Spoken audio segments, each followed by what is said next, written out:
नमस्कार. दत्ता जोशी इनिशिएटिव्हच्या या नव्या सत्रात मी दत्ता जोशी आपलं मनपूर्वक स्वागत करतो. IT अर्थात इन्फॉर्मेशन टेक्नॉलॉजी हे क्षेत्र आज आपल्या आयुष्याच्या सर्व अंगांना व्यापत चाललंय. जीवनाच्या सगळ्या पैलूंना ते स्पर्श करत आहे. या क्षेत्राचे वेगवेगळे पैलू, त्यांची जागतिक पातळीवरची गरज, हे सगळं समजून घ्यायचा प्रयत्न आपण या नव्या मालिकेत करतोय. आजच्या या सत्रात आपण सायबर सिक्युरिटी हा विषय समजून घेणार आहोत. या विषयाची चर्चा करण्यासाठी मी निमंत्रित करतोय श्री संदीप वडजे यांना. BNP पारिबा या विख्यात फ्रेंच बँकेच्या ICT रिस्क मॅनेजमेंट विभागाचे ते ग्लोबल हेड आहेत. IT विषयात मागची 20 वर्ष ते कार्यरत आहेत आणि सायबर सिक्युरिटीमध्ये मागची 15 वर्ष.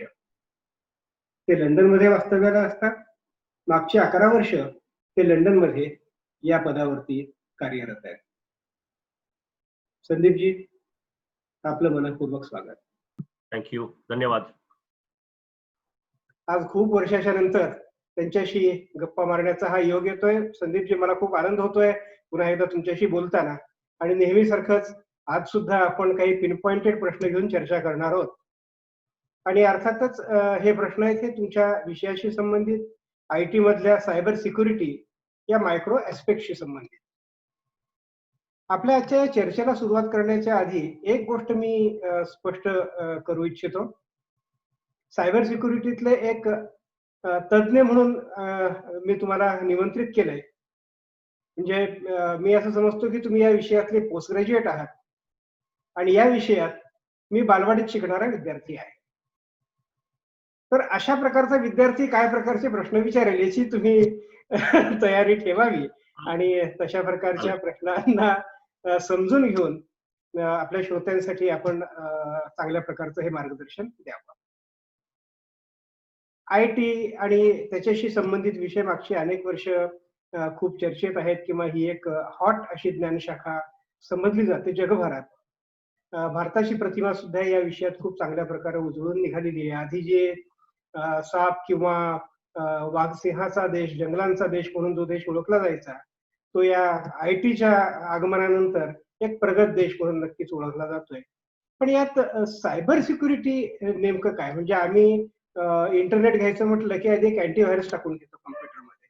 ही सायबर सिक्युरिटी आहे का?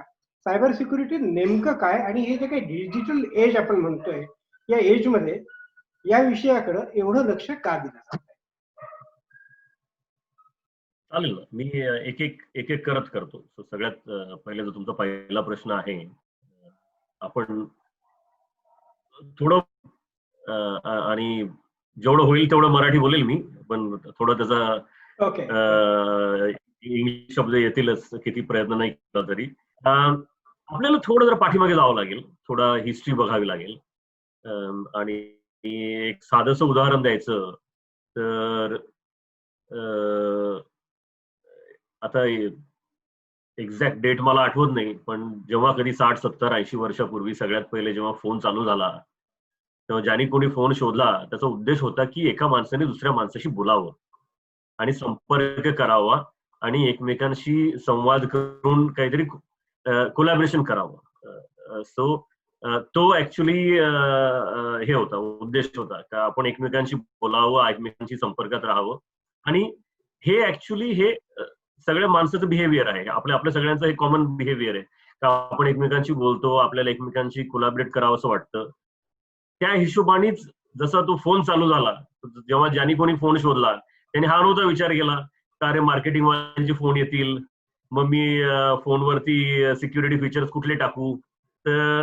तर तशाच प्रकारे जेव्हा तो कम्प्युटर क्रिएट झाला, जेव्हा कम्प्युटर क्रिएट केला, क्रिएट करणाऱ्यांनी हा विचार नव्हता केला का अरे का दुसरा कोणी व्यक्ती येईल, यातली माहिती चोरण्याचा प्रयत्न करेल का, त्यात जी माहिती त्या कम्प्युटरमध्ये ठेवलेली आहे त्याचा मिसयूज करण्याचा प्रयत्न करेल. तर याचं जे फाउंडेशन आहे, याचा जो काय आपला बॅकग्राऊंड आहे, या सगळ्या सिस्टीम्स ज्या बनवल्या त्या कोलॅबरेशन करता, एकमेकांशी संपर्क ठेवण्याकरता बनवल्या.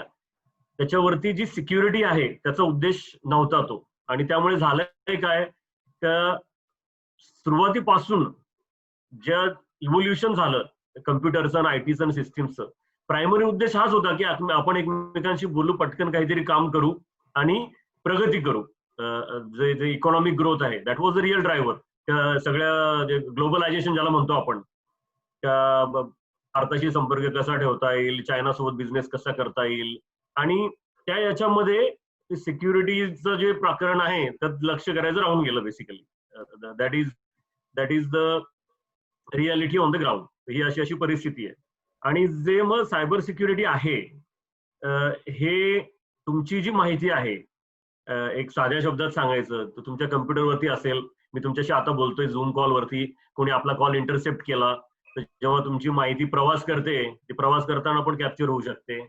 किंवा तुमची माहिती एखाद्या फेसबुकवरती, झूमवरती तुम्ही आपला हा जो डेटा स्टोअर करता, तिथून चोरी होऊ शकते. तर सायबर सिक्युरिटी जे आहे, हे सगळ्या प्रकारच्या अँगलनी तुमच्या माहितीचा गैरवापर कसा होईल, तुमच्या आयडेंटिटीचा गैरवापर कसा होईल. कारण दत्ता जोशींचे दुसरे फेसबुक पेजेस पण असू शकतात, त्याचा मिसयूज होऊ शकतो, ज्याचा वापर करून पैसे मिळवले जाऊ शकतात. तर याचे बरेच अँगल आहेत. बेसिकली कम्प्युटर सिस्टीमचा मिसयूज करायचा, त्यातली माहिती वापरायची, आयडेंटिटी वापरायची, आणि मग त्याचे बरेच मोटिवेशन असतात. काही लोकांना फॉर एक्झाम्पल बराच वाद चालू आहे चायनावरती. सो काही देशांचा उद्देश असतो की दुसऱ्या देशाच्या जनतेची पूर्ण माहिती, त्यांचं बिहेवियर समजून घ्यावं. काही जणांना फ्रॉड करायचा असतो, काही जणांना फायनान्शियल क्राईम करायचं असतं. अशी मोटिवेशन असतात प्रत्येकाच्या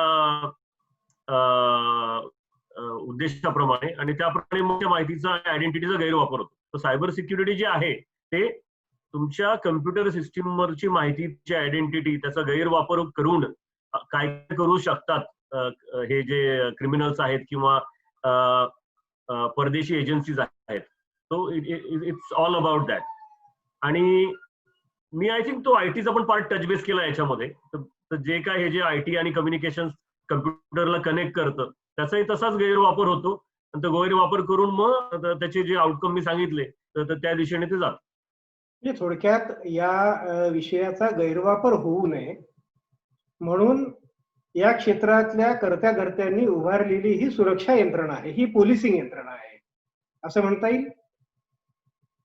येस येस, असं निश्चित म्हणता येईल.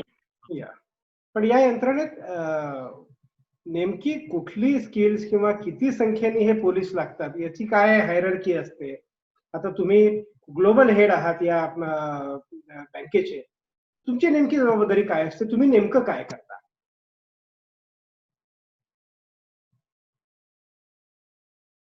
तर माझी जी वैयक्तिक जिम्मेदारी आहे, पर्टिक्युलरली ज्या बँकेमध्ये मी काम करतो, आमचा उद्देश असतो तीन एंटिटीज किंवा 3 प्रकारच्या व्यक्तींना प्रोटेक्ट करायचं. त्यांना हे जे सायबर सिक्युरिटीचे जे इश्यूज आहेत, तुमची आयडेंटिटीचा थेफ्ट आहे, तुमचा जो डेटा थेफ्ट आहे, यापासून जो वाचवायचं, तर जो मेन फोकस आहे तो आहे आमचे कस्टमर्स, जे आमची बँक अकाउंट वापरतात, जे आमचे ट्रेडिंग सिस्टीम्स वापरतात, त्यांना कसं सिक्युअर करायचं. दुसरं असतो जे आमचे पार्टनर्स आहेत. समजा मी भारतीय कंपन्यांची नावं घेतो, TCS आहे, HCL आहे, कारण आमचं सगळं जे आयटी सिस्टीम्स आहे त्यांच्यावर चालतं.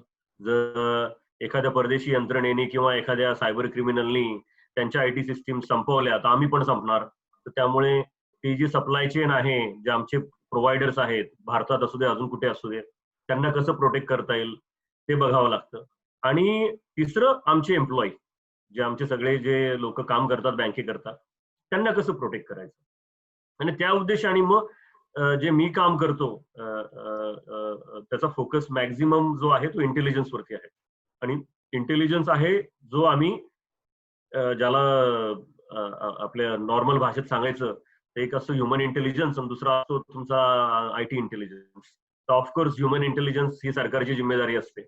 आम्ही तर कुठल्या ठिकाणी माणसं पाठवून अरे तू आता स्पाय हो, माहिती काढून आण असं करू शकत नाही. पण आम्ही काय करू शकतो की ह्या आयटी सिस्टीम जे क्रिमिनल्स वापरतात त्याच आम्ही त्यांच्यावरती पण वापरू शकतो ना. तर बाबा त्यांची माहिती काढायची, त्यांनी कुठले फेसबुक पेजेस केलेत, कुठल्या वेबसाईट्स वापरतात, ते कसे आमच्या कस्टमर्सला किंवा आमच्या सप्लायर्सला कॉन्टॅक्ट करतात. सो प्रिडॉमिनेंटली माझा जो रोल आहे तो ही सगळी माहिती गोळा करणे आणि ही सगळी माहिती गोळा करून जे मॅनेजमेंट असेल बँकेची त्यांना दाखवायचं, सांगायचं का अरे परिस्थिती काय आहे, ट्रेंड्स काय आहेत, कशा प्रकारचे फ्रॉड्स कस्टमर्स वरती होतात, किती लॉस होऊ शकतो, फायनान्शियल लॉस आहे आपला तो काय होऊ शकतो. आणि त्यातून मग एज्युकेशन अवेअरनेस येतो. त्यात बऱ्याच गोष्टी करता येतात. एक तर तुमचे जे आयटी सिस्टीम्स, कम्प्युटर सिस्टीम्स आहेत त्या तुम्ही सिक्युअरली कॉन्फिगर करू शकता सो दॅट कोणी त्याच्यात येऊन माहिती तुमची आयडेंटिटी चोरणार नाही. पण त्यात एज्युकेशन होऊ शकतं, अवेअरनेस पण होऊ शकतो. त्या एम्प्लॉईजला अवेअर करायचं, कस्टमर्सला अवेअर करायचं आणि मग ते ही जी काही माहिती गोळा होते इंटेलिजन्स मधून त्याचे बरेच उपयोग होतात. एक तर तुमची सिस्टीम सिक्युअर करा किंवा कस्टमर्सला आणि थर्ड पार्टीजला जाऊन थोडं एज्युकेट करा. तर अशा परिस्थितीचा रोल आहे आणि मग त्यात बरेच अजून डिटेल्ड गोष्टी त्यात जाणार नाही मी. पण इंटेलिजन्सच्या हिशोबाने मी आज जे काय काम करतो ते सगळं इंटरनेटवरनं माहिती गोळा करायची आणि या सगळ्या जे सायबर क्रिमिनल्स अटॅकर आहेत त्यांचा पूर्ण एकदम ठाव ठिकाणा ठेवायचा आणि मग त्याप्रमाणे मला सगळ्यांना असं अलर्ट करता येतं काय आता हे असं होऊ शकतं. ओके. तुमची बँक फ्रान्समधली एक अग्रगण्य बँक किंवा जगातली पण एक महत्वाची बँक अशी आहे. या क्षेत्रात तुम्ही जे काही हे काम करताय तर तुमची ज्याला टीम म्हणताय ही संख्या साधारण किती असेल हो? आता तो एक टेंटेटिव्ह संख्या. एक्झॅक्ट नंबर मी सांगू नाही शकत, पण टेंटेटिव्ह. बेसिकली बँक जी आहे, बँक जी आहे बँकेचा पसारा फार मोठा आहे. जवळपास 2.25 लाख लोक आहेत ग्लोबली बँकेचे. जगभर सगळीकडे ब्रांचेस आहेत. बऱ्याच लोकांना बीएनपी बद्दल जास्त माहित नाही. घरचं उदाहरण द्यायचं तर शेअर खान जी इंडियामध्ये ट्रेडिंग कंपनी आहे ही बीएनपीच्याच मालकीची आहे. आणि सायबर सिक्युरिटीच्या हिशोबाने तो नंबर याच्याकरता देता येत नाही. जर मी एक्झॅक्टली सांगितलं की माझ्याकडे सैनिक किती आहेत तर पलीकडच्यांना कळून जातं का अरे हा कसा प्रोटेक्ट करतो बँकेला. पण असं सांगता येईल का की जगभरात किती सैनिक आहेत या क्षेत्रात काम करणारे? सांगू शकतो ना, सांगू शकतो कारण तो गॅप नोन आहे. जनरली स्टॅटिस्टिक्स असं आहे का 6 लोक असतील, 5-6 लाख जगभरात सायबर सिक्युरिटी या विषयावर फोकस करून. आणि जो स्किल गॅप आहे, सॉरी मी चुकीचं बोललो, 40 ते 50 लाख असतील जगभरात सायबर या विषयावरती फोकस केलेले लोक. आणि जो स्किल गॅप आहे तो डबल आहे.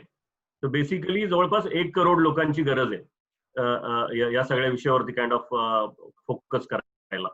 कारण सगळेच जण आयटी सिस्टीम्स वापरतात.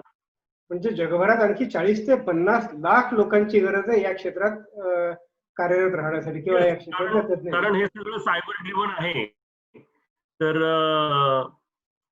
तर तो जो स्किल गॅप जो आहे तो फार मोठा आहे.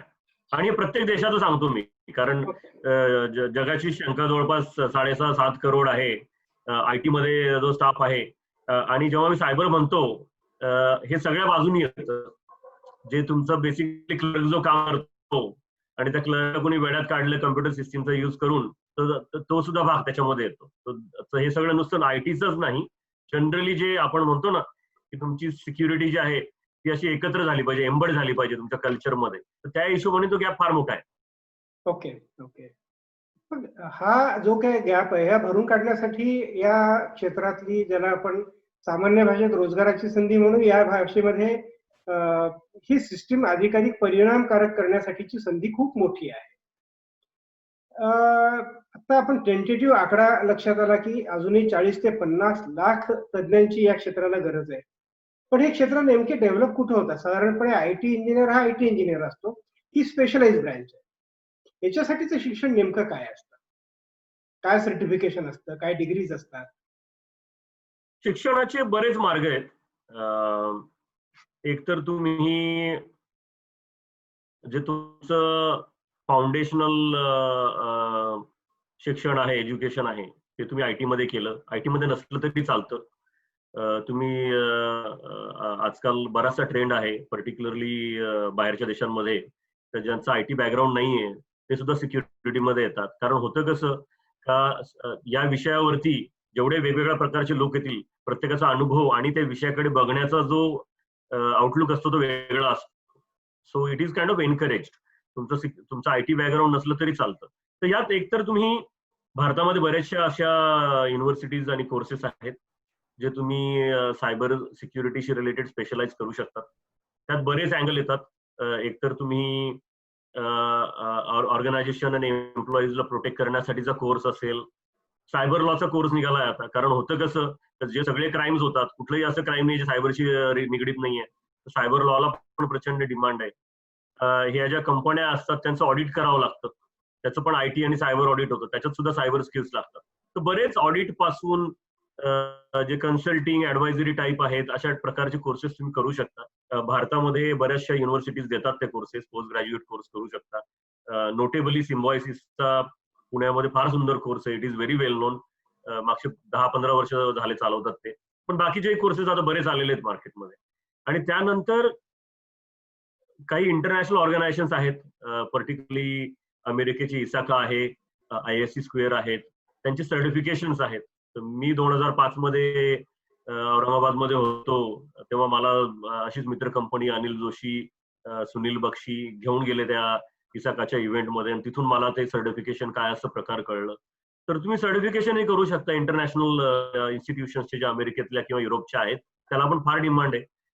ते सर्टिफिकेशन करून तुम्ही जर नॉलेज अक्वायर केलं तर त्यातूनही तुम्हाला पुढच्या संधी उपलब्ध होऊ शकतात. काही एंट्री लेवल जॉब मिळू शकतो आणि मग तुम्ही त्यात एक्सपर्ट होऊ शकता. पण या एक्सपर्टीज किंवा हे सर्टिफिकेशन, हे कोर्सेस एवढंच पुरेसं आहे की याला आणखी काही सॉफ्ट स्किल किंवा तुमच्या आतल्या काही स्किल्सची त्याला जोड असेल तर ते उपयोगाचं ठरतं? साधंसं उदाहरण द्यायचं तुम्ही परत त्या जनरली बँकेच्या क्लर्कचं उदाहरण देऊ शकतो किंवा किंवा तुमचा टोल नाक्यावरती जो माणूस बसतो आणि पैसे पंच करतो त्याचं उदाहरण देऊ शकतो. त्या लोकांना आयटी कळत नाही आणि मग त्यांना जर तुम्ही सांगितलं अरे तुझा कम्प्युटर असा सिक्युअर कर, त्याला डोंबलं कळणार आहे. तुम्हाला त्याला त्याच्या भाषेत समजावून सांगावं लागतं. आणि that is the key point.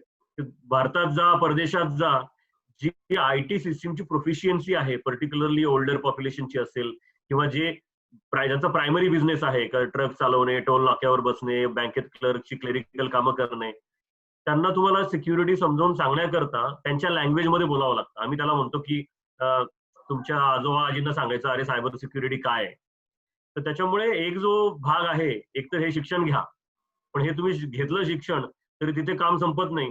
तुम्हाला हे दुसऱ्याला समजावं लागतं आणि ते समजावण्याकरता तुम्हाला त्यांच्या भाषेत एकदम, ज्याला आम्ही प्लेन इंग्लिश म्हणतो, ते प्लेन इंग्लिशमध्ये बोलणं अत्यंत गरजेचं असतं. आणि ते करण्याकरता मग communication is a very important topic. तर तुम्ही शिकले आणि it is a generally universally accepted issue.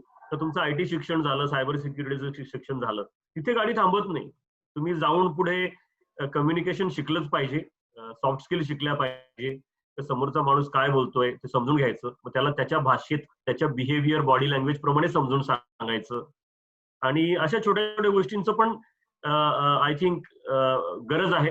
तर ऑन टॉप ऑफ जे तुमचं आयटी आणि सायबरचं एज्युकेशन असेल त्याच्यावरती मी नक्की सांगेल तर कम्युनिकेशन वरती फार फोकस करा.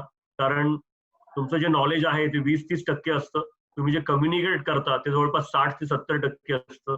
Communication is extremely important. त्याच्यावरती पण विद्यार्थ्यांनी, ज्यांना या क्षेत्रात जायचं, त्यांनी तेवढाच जोर दिला पाहिजे. आणि या क्षेत्राचं चित्र आता तुम्ही एका ग्लोबल पर्स्पेक्टिव्ह मधनं या विषयाकडे पाहताय. तुम्ही भारताबाहेरनं भारतातही पाहताय आणि तुमचा व्याप पण जगभर पसरलेला आहे. या क्षेत्राकडे पुढच्या 10, 15, 20 वर्षाच्या स्पॅनसाठी तुम्ही कुठल्या नजरेने पाहताय? तिथं कुठल्या प्रकारच्या संधी आम्हाला अपेक्षित आहेत? त्यात बऱ्याच ऑपॉर्च्युनिटीज आहेत. कारण एकतर जनरल तुमचं सिव्हिल पॉप्युलेशन, तुमचे एम्प्लॉई, त्यांची सिक्युरिटी आहे. पण जो कंपन्यांचा कॉम्पिटिटिव्ह ऍडव्हान्टेज असतो त्याच्यात पण सायबर फार मोठा रोल प्ले करतं. जी कंपनी सायबरच्या पर्स्पेक्टिव्हने जास्त सिक्युअर असेल ती पुढे जाईल, आणि that is an equally applicable to nations as well. जर जर भारतामध्ये सायबर आर्मी आहे, भारताचे जे विद्यार्थी आहेत, जे प्रोफेशनल्स आहेत, ते सायबरमध्ये एक्सपर्ट आहेत, ते त्यांच्या देशाला प्रोटेक्ट करू शकतात. कारण पुढचं जे वॉरफेअर होणार ते सायबर वॉरफेअर होणार. आणि तर 2016 मध्ये अमेरिकेमध्ये सगळी चर्चा झाली ती पूर्ण त्यांचं प्रेसिडेन्शियल इलेक्शन रशियाने उलटून लावलं, त्याचा आरोप झाला. तर त्या राजकारणात नाही जाणार मी, पण भाग हा आहे का इन्फॉर्मेशन वॉरफेअर, सायबर वॉरफेअर फार मोठा विषय होणार आहे. आणि त्या हिशोबाने दोन्ही बाजूनी गरज आहे. एकतर तुम्ही तुमच्या देशाचा पण विचार केला पाहिजे, त्या अँगल मधून सायबर हे शिक्षण भारतीय जनतेला प्रचंड गरजेचं आहे. पर्टिक्युलरली जे आता हे चायनाचे ऍप्लिकेशन वगैरे जे सगळ्यांनी पाहिलं, मीडियामध्ये भरपूर कव्हरेज झाला, तर सायबर या विषयावरती फोकस करणं गरजेचं आहे. कारण तो नॅशनल सिक्युरिटीचा पण इश्यू आहे. जनरली जे ग्लोबल आउटलुक सांगायचा, तर एकतर basically from a warfare perspective सरकारलाच गरज लागणार आहे. त्याच्यामुळे ते सायबरची रिक्रुटमेंट प्रत्येक देशामध्ये वाढत जाणार, कंपन्यांना पण लागणार. आणि हे सगळं जर तुम्ही ऍड केलं, पर्टिक्युलरली ज्या पद्धतीने डिजिटल अडॉप्शन होतंय, तुमच्या कार ऑटोनॉमस झाल्या, तुमचं घर ऑटोनॉमस झालं, आता हे माझा लाईट आहे, अलेक्साला सांगतो बंद करते, अलेक्सा बंद करते. तर या सगळ्या गोष्टींचा गैरवापर होऊ शकतो.